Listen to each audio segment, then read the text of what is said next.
세계에서 가장 두뇌가 우수한 민족이 어느 나라 사람이라고 생각하십니까? 가장 머리가 좋은 민족이 유대인이라고 해요. 전 세계 인구의 0.2%도 채 안 되는 유대민족이지만 세계 여러 강대국들을 제치고 노벨상을 제일 많이 받은 나라이기도 합니다. 유대인들은 머리가 아주 비상해요. 이런 이야기가 있습니다. 천주교 신부와 기독교 목사와 그리고 유대교 랍비가 함께 여행을 하는데 그들 앞에 뭉칫 돈 덩어리가 떨어져 있는 것을 발견하게 되었어요. 자, 이 돈을 어떻게 할 것이냐? 남의 돈인데 경찰서에 갖다 주자니 경찰서가 어디 있는지도 모르겠고 그렇다고 그냥 갖자니 조금 양심에 걸리고 어떻게 할까 생각하다가 먼저 천주교 신부가 말을 했습니다. 땅에 선을 긋고 그 선 중앙에 서서 공중으로 돈을 던져서 그 선 오른쪽으로 떨어지는 돈은 하나님께 드리고 왼쪽으로 떨어지는 돈은 성당을 위해서 쓰겠습니다. 그러자 기독교 목사가 나 같으면 이렇게 하겠습니다. 원을 그리고 그 원 중앙에 서서 돈을 공중에 던져서 원 안에 떨어지는 돈은 하나님께 드리고 원 밖으로 떨어지는 돈은 교회를 위해서 쓰겠습니다. 그때 랍비가 말을 했어요. 나는 이 돈을 공중으로 던져서 하나님이 받으신 것은 다 하나님께 드리고 땅에 떨어지는 것은 제가 필요한데 쓰겠습니다. 그러니까 말하자면 자기가 다 갖겠다는 이야기죠. 우리 한국 사람들이 미국으로 이민 오기 전에 뉴욕 상권을 장악하고 있던 사람들이 바로 유대인들이었다고 합니다. 한국 사람들이 이민 오기 시작하면서 그 머리가 좋은 유대인들을 몰아내고 뉴욕 시장의 상권을 장악한 사람들이 바로 우리 한국 사람들이에요.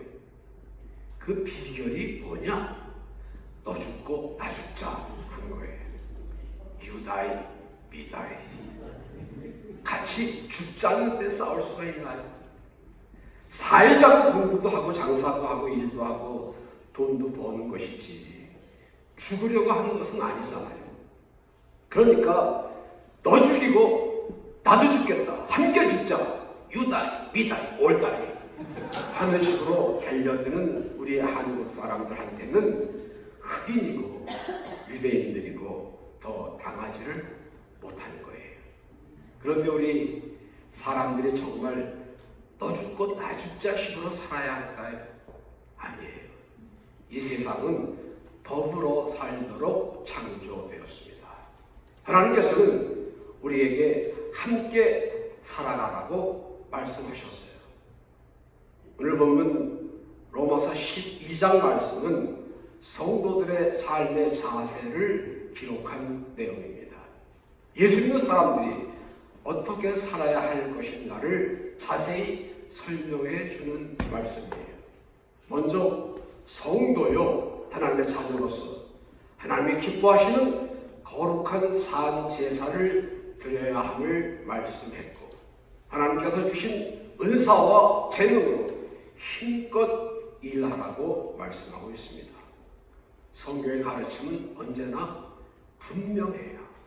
아리송다리송, 알뚱말뚱, 긴가민가 그렇게 말씀하지 않으셨어요. 말씀으로 세상을 만드시고 여섯째 날에 아담을 지으신 후에 하신 말씀, 사람이 독처하는 것이 좋지 못하다. 혼자 사는 것이 보기 좋지 않다. 그런 말이에요. 사람은 혼자 살 수는 없다는 것입니다. 함께 살아가야 한다는 거예요. 그러한 창조의 섭리를 깨달은 철학자 아리스토텔레스는 인간은 사회적 동물이다 라는 말을 하기도 했습니다. 인간의 모임을 사회라고 말합니다. 공동체라고도 합니다. 사회를 이루는 사람들의 삶에 대한 일반적인 개념은 약육강식이에요. 강한 자가 약한 자를 잡아먹고 산다는 의미 말입니다. 있는 자가 없는 자 위에 군림하는, 많이 배운 자가 그렇지 못한 사람들을 착취하는 것이 일반 사회의 모습이에요. 그러나 성경에서 말하는 사회는 그렇지가 않습니다. 많이 가진 자와 적게 가진 자의 구분이 없었어요. 유식과 무식의 차이를 두지 않았습니다. 강한 자가 약한 자를 괴롭히는 것이 아니라 오히려 도와주는 그런 사회였어요. 그런 사람들이 모여있는 곳이 교회였습니다. 초대교회는 함께 살아가는 삶의 출발점이 되었어요. 초대교회는 삶의 희로애락을 함께 나누는 공동체였습니다. 기쁨도 나눴어요. 슬픔도 나눴습니다. 즐거움도 나누고 괴로움도 나눴어요. 그런 가운데 저들은 하나가 될 수 있었습니다. 어떻게 그런 일이 가능할 수 있었을까요? 성령 충만한 가운데에 사도들의 가르침을 따라 그리스도의 사랑을 생활화했거든요. 말씀을 실천하는 삶을 살았다는 말이에요. 그런 저들의 삶의 모습을 보는 다른 사람들이 저들을 칭찬했어요. 그들도 함께 그런 삶을 살고 싶어 했습니다. 그런 사람들이 날마다 그 공동체에 모여들었어요. 함께 살아가는 삶의 열매가 나타났습니다. 공동체, 즉 교회가 크게 부흥되었어요. 정말 아름다운 결실이었습니다. 하나님의 영광 받으시고 교회는 부흥되고 성도들은 기쁨과 감사와 감격이 넘치는 매일매일의 건강하고 승리로운 삶을 살 수 있었거든요. 그런데 함께 살아가는 공동체, 더불어 사는 삶에는 몇 가지 지켜져야 할 원칙이 있어요. 그 첫째는 성실하게 일을 해야 한다는 것입니다. 성실하게 일할 생각을 하지 않고 잔꾀를 부려서 빠른 시간 내에 성공을 하려고 한다면 잘못 생각하는 거예요. 순간은 잘 되는 것 같을지 모르지만 결코 오래가지 않습니다. 내가 남을 속이면 남도 나를 속입니다. 남을 멋지게 속였다고 좋아하는 순간부터 아차, 내가 속았다 하는 것을 깨닫는 시간이 그리 오래 걸리지 않습니다. 성경 디모데후서 3장 13절 14절에서 말세가 되면 악한 자들과 속이는 자들은 더욱 악하여져서 속이기도 하고 속기도 하나니 그러나 너는 배우고 확신한 일에 거하라 라고 말씀하고 있습니다. 속고 속이는 세상은 오래가지 않습니다. 오래갈 수가 없어요.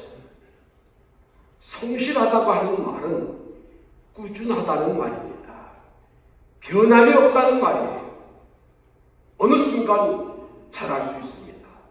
어느 한때 열심히 할 수 있어요. 그러나 오래가지 않으면 신뢰를 받지 못합니다.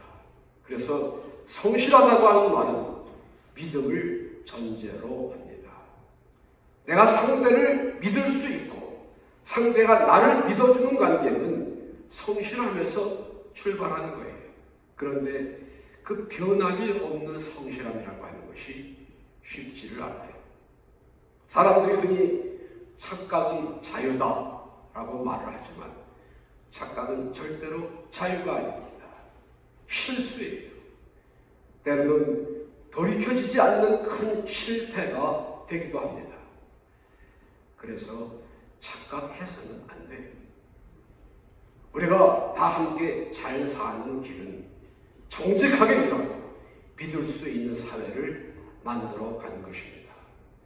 누가 보지 않는다고, 누가 말하지 않는다고 적당히 하는 것이 아니라 자기가 맡은 일, 자기가 해야 할 일을 성실하게 감당해야 합니다. 교회 생활, 전기등 하나로 아낄 줄 알아야 되고, 필요 없는 전등 켜있지 않나 하는 것 확인하고, 화장실의 휴지도 부엌의 그릇도 함부로 하지 않는 정성스러운 손길을 하나님이 기뻐하실 줄로 믿습니다. 시편 128편 1절 이하에서 여호와를 경외하고 그 도에 행하는 자마다 복이 있도다. 그 손이 수고한 대로 먹을 것이라 라고 기록하고 있습니다. 땀 흘려 수고한 만큼의 대가를 온전히 거둘 수 있도록 하나님이 책임져 주신다는 말씀이에요. 예수 믿는다고 하루아침에 벼락부자가 된 것 아니에요. 교회 다닌다고 바로 그 다음 날부터 쓰러져 가던 사업이 당장 일어서는 것도 아니라는 말입니다. 열심히 땀 흘려 성실하게 일한 만큼 온전히 거두게 하는 것이 하나님의 축복이라는 가르침이에요. 더불어 살아가는 사람들은 공동체 안에서의 일을 남의 일처럼 생각해서는 안 된다는 거예요. 내 일이 아니기 때문에 적당히 대충 넘어가는 그런 삶은 우선 당장은 쉽고 편할지 모르지만 머지않아 그 결과가 반드시 나에게로 돌아오도록 되어 있습니다. 그보다는 내가 어떤 일을 맡든지, 내게 어떤 직분이 주어지든지 그 자리에서 최선을 다하는 책임감 있는 성실한 일꾼들이 있을 때에 그 공동체는 풍성한 열매를 맺는 아름다운 공동체가 될 수 있을 줄로 믿습니다. 두 번째는 상대를 존중하는 자세를 가져야 합니다. 깊은 산속에 작은 연못이 있었습니다. 그 연못물은 아주 맑고 깨끗해서 새벽마다 토끼가 와서 물을 먹고 가곤 했어요. 그 연못에는 2마리의 붕어가 살고 있었습니다. 그중 한 마리가 이런 생각을 했어요. 저놈만 없으면 이 연못이 내 독차지가 될 텐데. 그래서 어느 날 기회를 타서 그 다른 붕어를 공격해서 죽였습니다. 이제는 이 연못이 나만의 독차지가 되었습니다. 마음껏 헤엄쳐 다니면서 혼자 즐거워할 수가 있었습니다. 그런데 시간이 흐르면서 그 죽은 붕어가 썩기 시작했죠. 얼마 후에 그 맑은 연못물은 악취가 났습니다.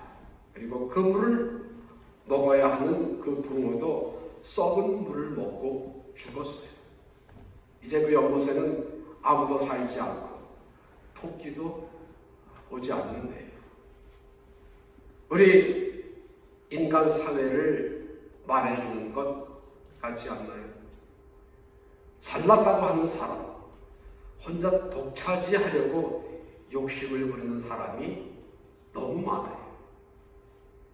욕심을 부리지 않고 분수껏 살면 되는데 사람들이 욕심을 부린다고요. 성경의 가르침과는 반대로 낮은 데 처하지 않고 높은 데 마음을 둡니다. 그런 사람들은 자기의 욕심을 앞세우다 보니까 다른 사람들의 슬픔을 보지 못해요. 나의 이익만 챙기다 보니까 다른 사람의 어려움을 헤아리지 못해요. 내가 더 높아지기 위해서는 다른 사람의 고통을 적당히 무시해요. 그러나 기억하셔야 합니다. 상대가 망하면 나도 함께 망할 수밖에 없어요. 이웃이 쓰러지면 나도 쓰러집니다.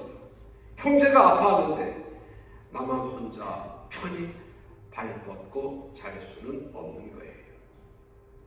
오늘 본문 말씀은 우리에게 이렇게 교훈합니다.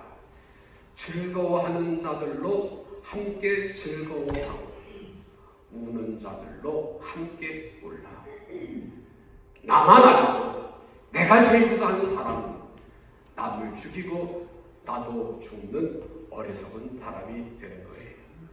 함께 살아가는 삶이란 서로 마음을 같이 하고 스스로 지혜 있는 체 하지 않고 남을 나보다 더 낫게 여기는 겸손한 태도를 가지는 것입니다. 예수 믿는 사람의 바른 삶의 모습, 그 첫째 겸손이요, 둘째는 겸손이요, 셋째도 겸손이다 라고 중세 성자 어거스틴이 말했어요.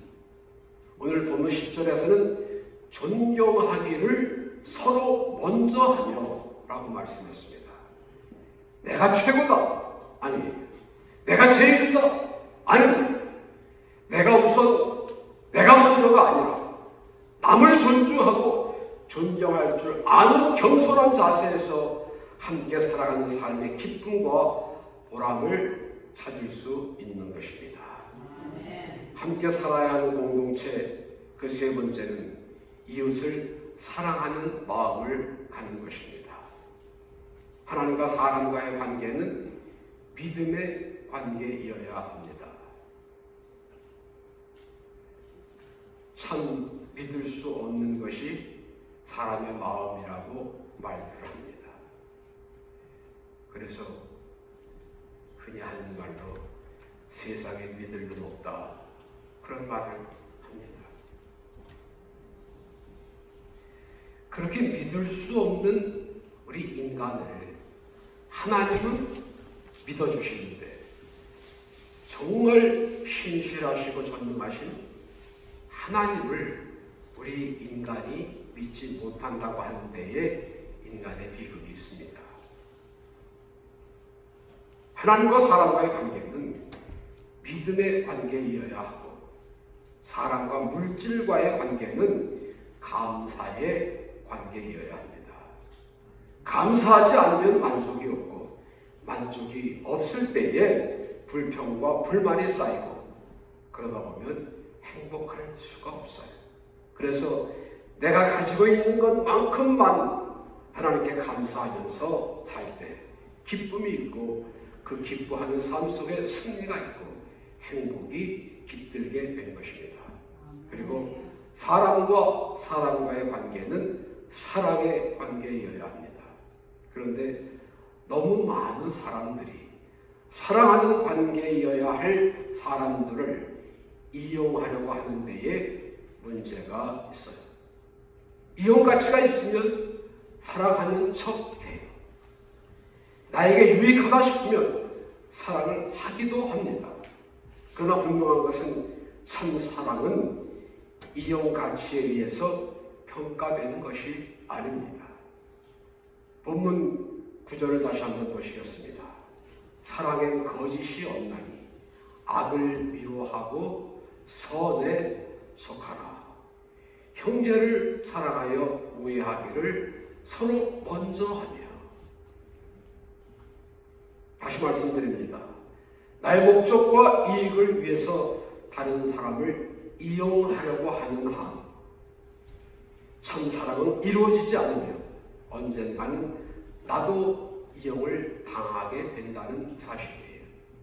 하나님이 우리를 사랑하신 그 사랑을 아가페라고 합니다. 어떤 조건이나 자격이나 공로에 의하지 않은 순수한 사랑을 말합니다. 하나님은 사랑의 본질이시고 사랑 그 자체이십니다. 따라서 하나님의 사랑 아가페는 하나님을 믿는 믿음 안에서 예수님의 마음을 품을 때에만 할 수 있는 사랑이에요. 우리 사람은 하나님의 형상대로 지으심을 받았습니다. 그렇기 때문에 우리의 이웃을 사랑한다고 하는 것은 곧 하나님을 사랑하는 것과 같습니다. 그 사람이 잘나서가 아니에요. 그 사람이 예뻐서가 아닙니다. 그 이웃이 바로 하나님의 형상대로 지음을 받았기 때문이에요. 예수님 앞에 나와서 제일 큰 계명이 무엇입니까? 하고 물었던 사람이 있었습니다. 그 질문에 예수님이 이렇게 대답하셨어요. 마음과 뜻과 성품을 다하여 주 너희 하나님을 사랑하라. 이것이 크고 첫째 되는 계명이요. 그리고 내 이웃을 내 몸과 같이 사랑하라.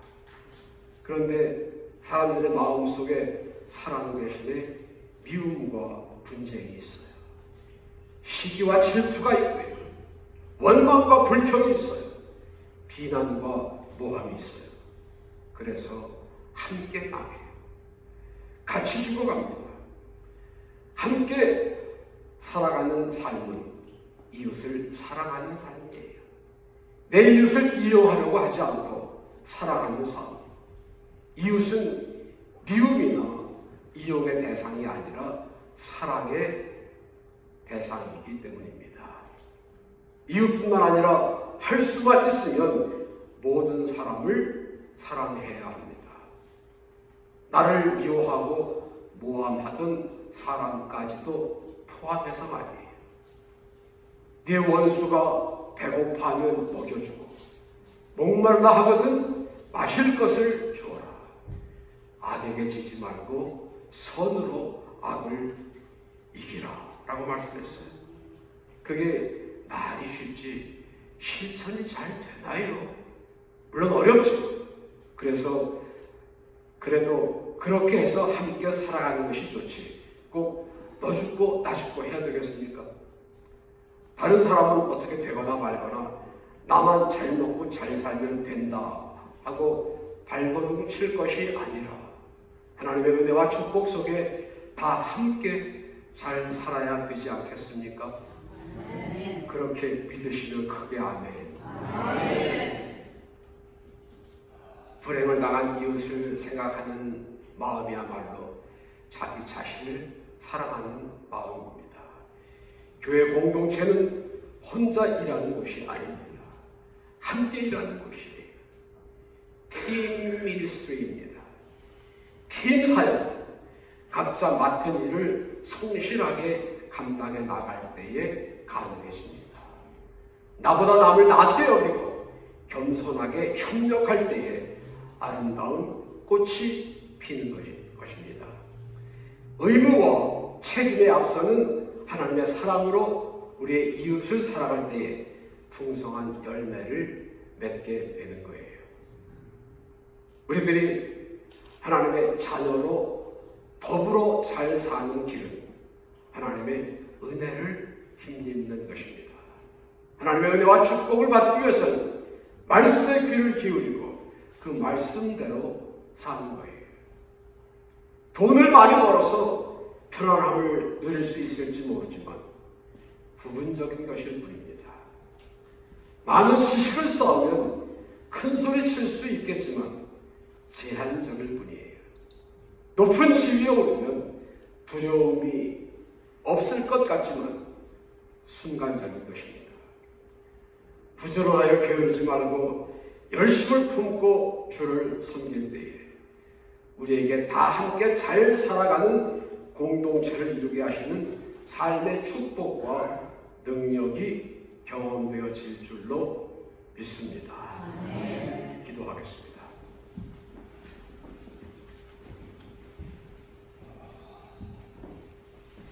고맙고 감사하신 아버지 하나님, 저희들의 발걸음을 몸된 전도로 인도하셔서 주님 앞에 예배드리게 하시니 참으로 감사합니다.